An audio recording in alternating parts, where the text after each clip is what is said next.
So I'm going to talk a little bit about Elmer's physiology, but I'm going to talk a little bit about some of the physiology post-transplant as well, and show you some of why I think Elmer's physiology is quite remarkable. So as Elmer said, I won't say very much about this first slide, but this was the first heart transplant that was performed back in '67, December 3rd, by Barnard and his brother Matthias Barnard, who's the anesthesiologist.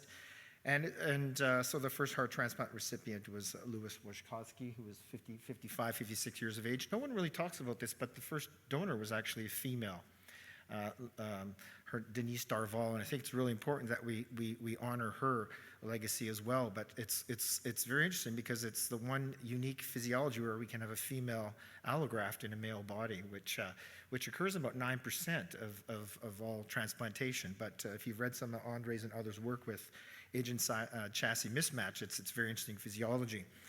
I won't spend a lot of time in this slide, but I'm just showing you some of the upper limits of human performance. And on my left, I guess depending what screen you're on the left, on the black is Oscar Svensson. And this is a VO2 max reported from the group from Norway, around 96.7 mils per kg, about 367 liters per minute. Absolutely phenomenal. Next to that is the former world record holder from the UK. Peak VO2 or VO2 max, Andy Jones, is measured around 75 to 80 mils per kg. Absolutely phenomenal. And this is a name Aaron knows very well from the marathon at Boston. Marathon Clarence Damar, marathoner Damar, and it's phenomenal. Did 1,000 distance races. He competed in the Boston Marathon 32 times, and he won it 7 times. And it's remarkable because at 66 years of age, he was running 7 miles per hour. What's also phenomenal is Steve Folks tomorrow will talk a little about Derek Clayton at 49 years of age. His VO2 max was 68 mils per kg, so it's quite phenomenal. And these other values are just from our labs that we've done over the years, either with some invasive right heart cath, with some Swan and an art line. So we have some males in our lab that we kind of call high fit. They're not the Olympic level athletes, but 60 mils per kg. And then as well as some of the females, higher fit triathletes, we're getting around 53. And as we get older, we're losing some of our fitness. Our VO2 max is declining about 5-10% per decade or 1% per year after that age.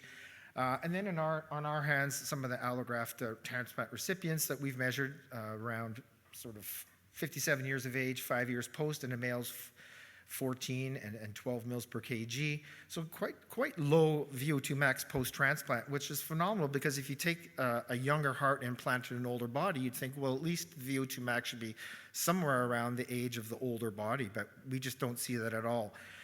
So we'll talk a little bit about that. This is the seminal bed rest study. I just showed this because Elmer talked about being in bed, for 177 days, and this is just a wonderful Dallas bed rest study from Benk Saltine and Jerry Mitchell, who passed away a few years ago, just a legend in cardiac physiology. And they did the classic Dallas bed rest. So they had 5 males from UT Southwestern and Dallas. And when they're racing to the moon, who can get there first, the Russians, the Americans, the best analog is 6 degrees head down tilt, bed rest. So these 5 males were asked to stay in bed for 20 days, and they measured everything you possibly could measure in these individuals. From biopsies to the cardiac function, underwater weighing. And then they brought them back, Darren McGuire and Ben Levine, a colleague of most of us here in Dallas, 30 years later. And quite an interesting story, the 40-year follow-up. My first PhD student ever, John McGavick, did a postdoc with Jerry and Ben, and he did the 40-year follow-up. I won't say too much about this slide due to time, but basically what they found is that the decline in your maximal oxygen uptake with 20 days of bed rest, so they brought these individuals 30 years and 40 years back. They refused to go in bed for 3 weeks. They're all rich oil businessmen. They're like, yeah, we'll come back and do the VO2, but no bed rest. So the decline in your VO2 max or peak with 20 days of bed rest was as detrimental as 40 years of aging. So they looked physiologically like a 60-year-old, but they were 20.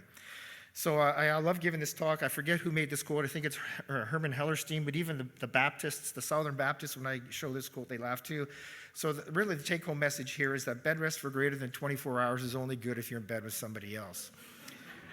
But it's phenomenal because because Elmer was in bed for like 177 days. And when we first corresponded, he actually talked to Ken Reese, who's done some work with Aaron in Boston with another heart transplant recipient of ours. I didn't believe him. I said, there's no way you were on ECMO for 3 months. There's absolutely no way. And sure enough, he was. And you saw his decline in his fitness. So what I'll talk a little bit about now is just some of the allografts. So when you got this beautiful Ferrari 499P, this is that wonderful donor heart. This is sort of the analogy. And then when you start to implant it in a body that has vascular impairment now, right? We forget about that. So you've got this beautiful younger allograft, maybe 35 years of age, going to this older recipient, but it's got vascular dysfunction. You still have heart failure of the blood vessels. Skeletal muscles like Elmer's are absolutely destroyed. They're atrophied. They have decreased capillarity. Mitochondrial oxidative capacity is brutal. So when you take this beautiful young heart and put it in an older body, you end up with a pretty good heart, but it's not that Ferrari, okay? But it's still functioning pretty darn well. So this is just a review that Aaron and I and a few of others, just looking at the time course now, the VO2. And again, what you find, this is just the number of studies we could find pre-transplant, and then they serially followed individuals over time, over 5 years. And what you find is the VO2 peak pre is around 13 mils per kg, not unlike Elmer. He said he was around 14, then he went down to 9. So average around 13. And in that first year, that will go up by about 20% to 30% because that allograft, although it's denervated, it's still not a bad pump, even though the vasculature and the skeletal muscles are impaired. But it seems to stay at around 19 mils per kg forever. Why? I'm a little biased. We do the most heart transplants, or we used to in Alberta, because our catchment area is northern British Columbia, Alberta, Saskatchewan, and Manitoba. We do less transplant now because of the LVADs, but what I'd find when we do exercise studies, people were like, no, I'm fine. I'm fit. Well, you're fit because now you've got a VO2 above the threshold for independent living, so you're walking up the flight of stairs pretty good, but you're not fit. But you can't convince people. But I think what happens is people feel better relative to how they were, as Elmer said. So they're just around 19 mils per kg. But you're going to lose 1% per year after the age of 30. This is wonderful. It's from circulation. I only show it because it's really hard to photocopy circulation when they have a copy of it, but the backside has everything printed on it. But this is actually a heart rate response for the second ever heart transplant recipient ever done at the Grutti skewer. And like Elmer said, we have allograft denervation. So the nerves of the heart are cut. Interesting about Elmer is that he's got sympathetic reinnervation. So the sympathetic or the gas nerve to his heart functionally is normal. It's grown back. What we never, ever see, which we see in Elmer, although we've never measured it, but functionally he also appears to have parasympathetic reinnervation. His vagal nerve looks like it is also growing back because his resting heart rate is as low as 41, and we never see that in any of our heart transplant recipients. But a blunted response, and as he said, you're waiting for the hormones to kick in the adrenal medulla. It takes 7 to 10 minutes before your heart rate kicks in. So my wife, Lori, her sister's had a heart double lung transplant surgery now 32 years ago, and she'll go downstairs and get me a beer, come upstairs, sit down. She goes, oh, heart rate just kicked in. She's still denervated, but Elmer's not.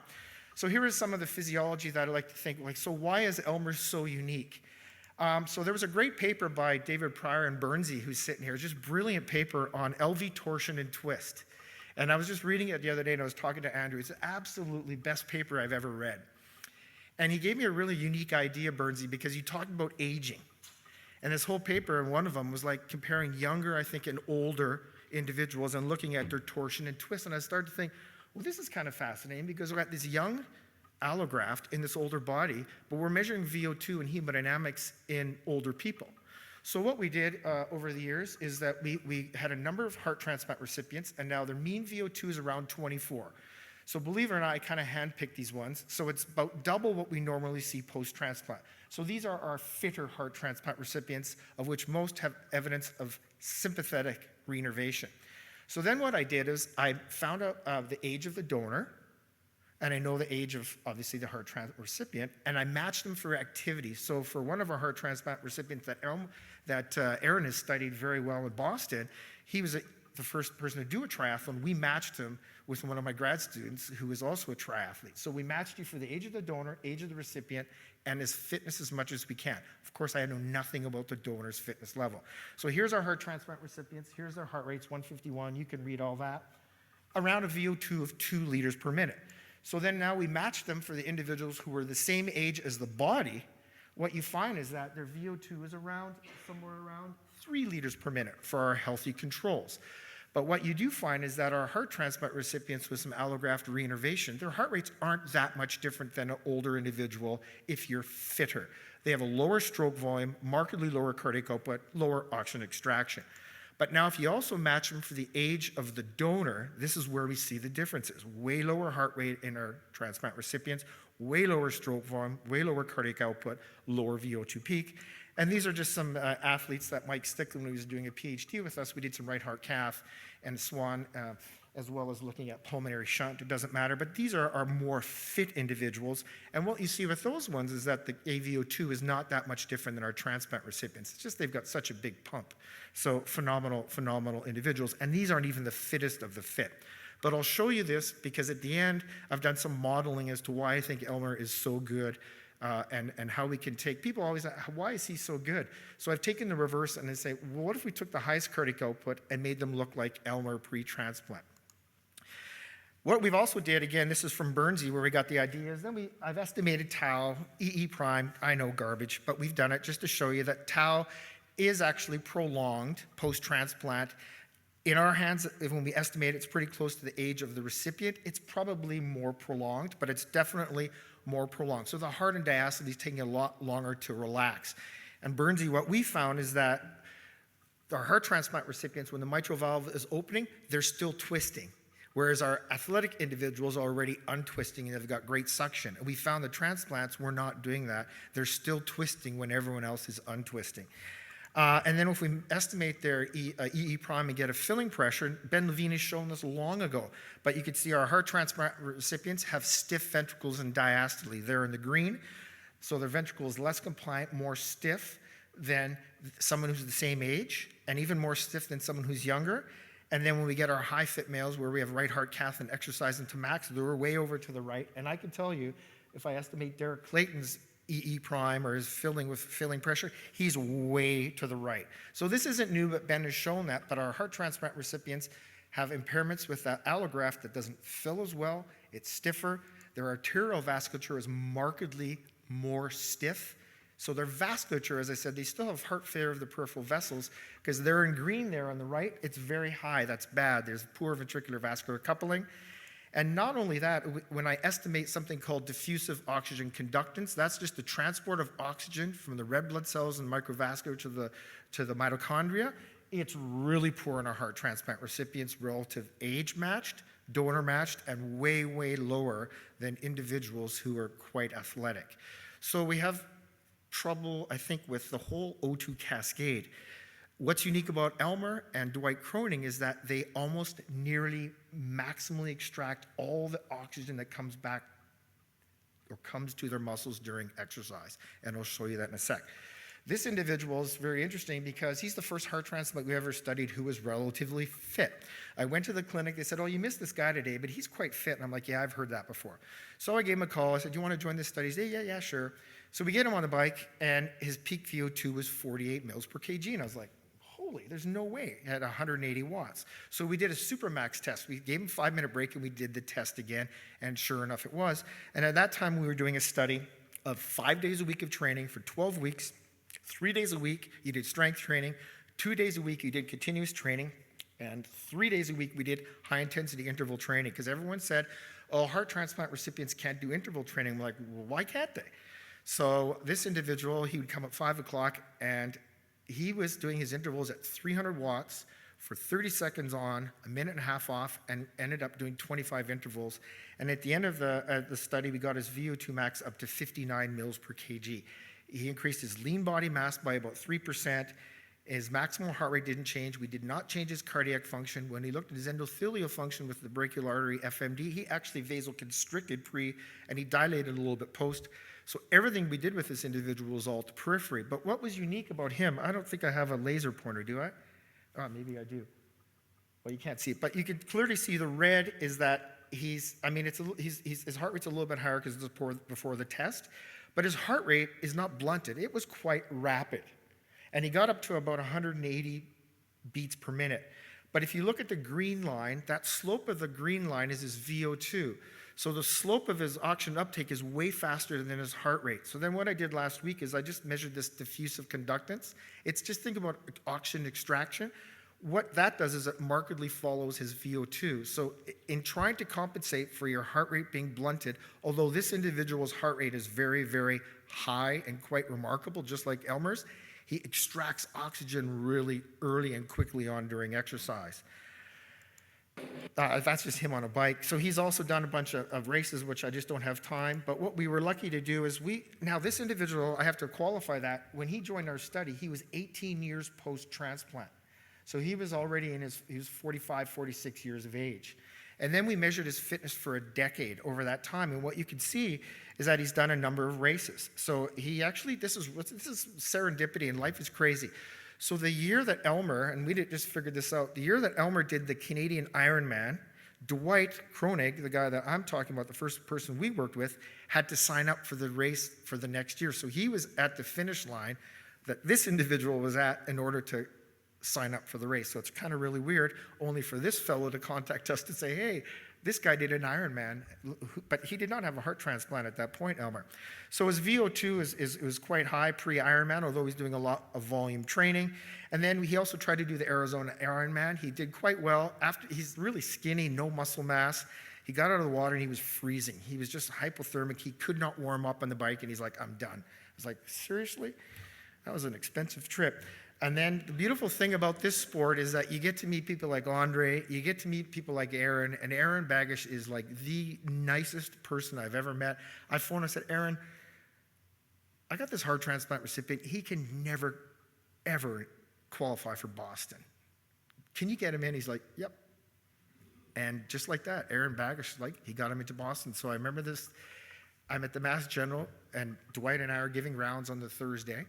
And I had to go to Toronto to give a talk, but Aaron took care of Dwight, and one of my PhD students at the time was running the marathon. So Aaron and my PhD student echoed Dwight, and they were all ready to echo him after the race. But what you could see with Dwight, and Elmer's very similar, is that his average VO2 over 9 years, so between 18 and 28 years post, is equal to that what we see in master athletes.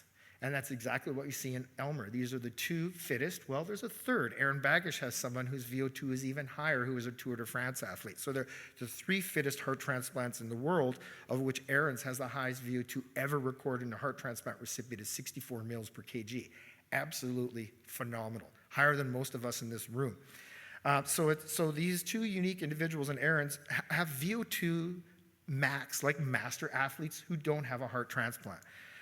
This is Dwight's heart rate in the Penticton Ironman. I won't go into it, but we knew exactly in telemetry we were following him, and he did the race. He didn't pull an Elmer. He did it in 18 hours, I think, 33 minutes and 26 seconds, because I was there the whole time. And at the race was over for the pros, so you're not allowed to talk to these athletes. But I was like, forget it. I've been here all day.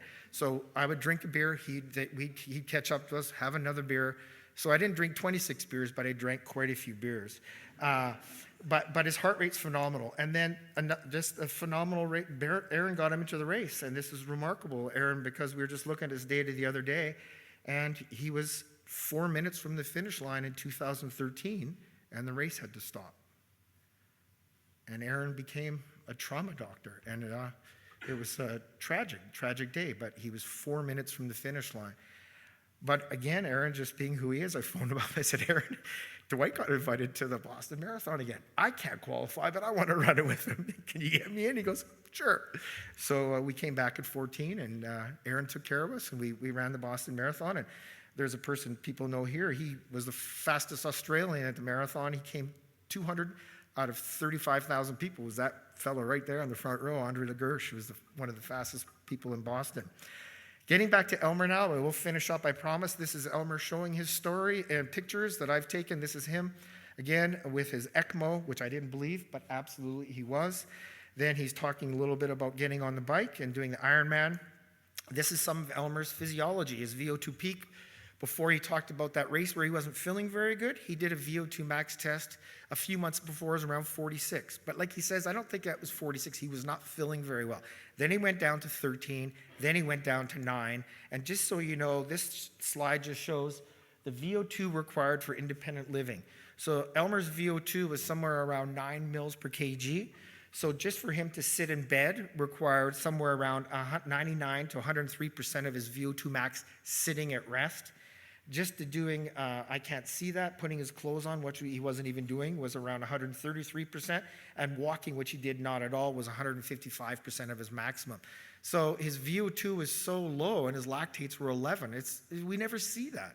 So just living, lying supine in bed, he was running a marathon. And we've also measured his VO2, or he has, we haven't, over 5 years, and all of our transplants that have been published in the literature, their VO2 goes from 13 to 19, so a reserve of 6, whereas Elmer's went from 9 to 59. His reserve is 50. So all the heart transplants I could find in the literature, their delta change post-transplant to 1, 2, 3 to 5 years is change of 9 mils per kg, and Elmer's is 50. It's like phenomenal. It's like 3, 4, 5, 6-fold higher than any transplant recipient. Of course, there's Aaron again, because he's got an individual who was a professional cyclist whose VO2 max was 71 to 75 and had a viral illness and required some LVAD. And post-transplant, you've probably measured some more, I'm sure, Aaron, but 64 mils per kg. Absolutely unbelievable fitness level. And this is just Aaron. Well, he talked about all the races, so I won't reiterate what he said, but all the races he did pre are in blue, so his average is around 10.7 hours. Every Ironman race he's done post, if I haven't forgotten any, Elmer, the average is around 11.5. And several of the races he's done in the long distance is faster with his donor allograft than his own race with his own heart. Even more unique is that when you look at the half Ironman, his races are like really, really fast relative to what he did pre. So absolutely phenomenal race times. So I'm just going to end off here is like, how does Elmer do what he does? And so what I've done is I've just taken the highest cardiac output ever published in the literature by Bjorn Ekblom and Hermansen and JAP back in 1968. And what I've done is this. I've taken 2 individuals, the one with the highest cardiac output, so he had a stroke volume of 205 mils per beat and a heart rate of 206 beats per minute for a cardiac output of 42.3 liters per minute. So, and he also published in a paper someone who was recreationally active. So not the highest cardiac output, but pretty darn good. And if you compare these 2 individuals, you can see the individual who's got the highest cardiac output has the highest O2 delivery, but they also have a very high diffusive oxygen conductance. So they transport oxygen from the red blood cells to the mitochondria very well. They have high heart rates, and they've got high stroke volume. So you can see that that's just circled there. So the next thing I did is, okay, well, no one's ever going to do this, but let's just compare the highest VO2 or the highest cardiac output ever with what we see in our lab for heart transplant recipients who are, recipient age of 63, donor age of 35, 8 years post. You can't even compare them because they're markedly different. So VO2 of 6.3 versus 2 liters per minute. Everything's higher except for maybe the AVO2 is not that much different, but the diffusive conductance is. Then what I did is I've just said, okay, well, what if we take that beautiful Ferrari now, and what if we just now denervate that highest cardiac output athlete? So give him the same stroke volume, which again, I know will never happen, but let's just do that for this modeling. So that's in the black there. So if you take the highest cardiac output ever reported and get them to the same heart rate that we see in my lab for fitter heart transplant recipients, their VO2 peak goes from 74 down to 55 because now their heart rate, which was 205, goes down to 151 beats per minute, okay? But what's remarkable is that I've also kept the AVO2 difference the same, but what you'll see is that heart transplant recipient, if they were very athletic and a high cardiac output, they still have better peripheral muscle than Elmer or others. So then I said, okay, well then let's just give them denervation, keep the stroke volume the same, but give them really crappy peripheral vascular and skeletal muscle, and that's in the gray now. And what happens is now you take this highest cardiac output, implant it in a heart failure patient with impaired heart as far as reinnervation and poor vascular function and skeletal muscle function, the VO2 will actually go down to 42 liters per minute. And what's remarkable is Elmer now is in the pink. So what you'll see from this slide is I've just now compared Elmer with a recreational athlete who's pretty darn fit still. What you'll see Elmer relative to the recreational athlete from Ekblom's data is that they get the exact same heart rate. Second thing with Elmer and a recreational athlete, they have, in fact, Elmer has got a higher AVO2 and better peripheral vascular function than a recreational athlete, and way better than that heart that had the highest cardiac output that you denervate and put it in poor muscles. And so the highest VO2 that you see in Elmer is around 56. What we really find is the limiting factor for Elmer and Dwight, and likely Aaron's heart transplant recipients, that will never get the same stroke volume. Because again, the allograft is stiffer, less compliant, even if we improve the vasculature and skeletal muscle. But what's remarkable is that Elmer and Dwight, as well as Aaron's heart transplant recipient, which was 64, that's bang on to a recreational athlete. And that's exactly where Elmer is. He's not going to win the Ironman, but he's going to beat 25 to 50% of everyone who runs the race. So again, it highlights that with our transplant recipients, to improve your fitness to the level that they do, you have to train the periphery, and you have to also have allograft reinnervation. So that little toot-toot chugga is not too bad, especially if you can improve the peripheral vasculature and skeletal muscle and have some allograft reinnervation. So in summary, I'm just going to say that sedentary heart transplant recipients, they have a lower VO2 peak. Why? Because they have impaired cardiovascular function, the skeletal muscles are impaired, the upper limits of maximum aerobic power and performance are somewhere around 59 mils to 64. The ones that have very high VO2, they have allograft sympathetic reinnervation. Elmer appears to have parasympathetic reinnervation, but I've never measured that. It's just physiologically appears to have that. The upper limits of performance in the short term are marathon, ultra-marathon races, and then marathon to Ironman. And Dwight, the first individual that I was telling you about, he's now 37 years post, and he's still doing a little bit of exercise. What's really remarkable about him is he has a little bit of AFib now. But I don't know this for a fact, but what he said is the AFib is coming from, it sounds like he had a bicaval anastomosis technique.